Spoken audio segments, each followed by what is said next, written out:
Bonjour, Monsieur le juge en chef. Bonjour, Maître Sylvestre. C'est un plaisir de vous accueillir. Toujours un plaisir de vous revoir ici à la Faculté de droit de l'Université d'Ottawa. C'est toujours un petit bonheur quand je reviens ici.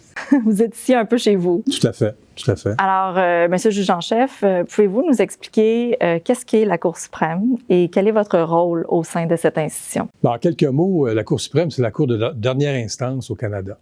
C'est la Cour qui va entendre les dossiers de quelque nature que ce soit en matière civile, commerciale, criminelle, en dernier ressort. Et la Cour suprême est donc située à Ottawa. Elle est située dans un immeuble magnifique qui fait partie de notre patrimoine, notre héritage national, puisqu'il a été conçu et dessiné par un architecte québécois du nom d'Ernest Cormier. Et cet immeuble a la particularité d'avoir évidemment un mobilier aussi qui a été dessiné par le même architecte. Donc c'est un immeuble qui transpire la sérénité, je vous dirais, la transparence. Et c'est bien propre au genre de travail que l'on doit faire aussi. Et donc, les dossiers que l'on entend, ce sont des dossiers qui proviennent de toutes les provinces du pays, de toutes les régions. Et évidemment, on entend les dossiers sur permission, puisque nous recevons à peu près 400 à 600 demandes d'appel par année. On ne peut pas entendre tous ces dossiers-là.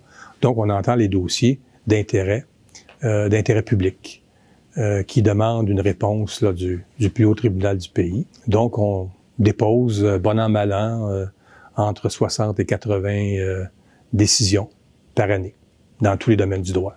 Nous sommes 9 juges, dont 3 obligatoirement du Québec, pour respecter cette notion de bijuridisme qui est propre au Canada et à la Cour suprême. Également, c'est une Cour qui est bilingue. Alors, tout ce qui se dit et tout ce qui s'écrit à la Cour suprême du Canada est rédigé dans les 2 langues officielles du pays, le français et l'anglais. Tradition qu'il faut maintenir et protéger. Et votre rôle en tant que juge en chef de cette cour? Comme juge en chef, je suis un des 9. J'ai pas plus de pouvoir au niveau légal que mes collègues. Cependant, comme juge en chef, évidemment, de par la loi, je préside également le Conseil canadien de la magistrature, qui est l'organisme qui regroupe les 41 juges en chef et juges en chef adjoints de la magistrature fédérale à travers le pays. Et je préside également l'Institut national de la magistrature, qui est l'entreprise qui donne la formation à tous les juges fédéraux à travers le pays, et même à les juges provinciaux maintenant. Et comme président du Conseil canadien de la magistrature, évidemment, c'est l'entreprise qui supervise la formation des juges fédéraux, puis qui s'occupe également de la discipline des juges fédéraux lorsqu'il y a une plainte disciplinaire qui est logée contre un de ces juges.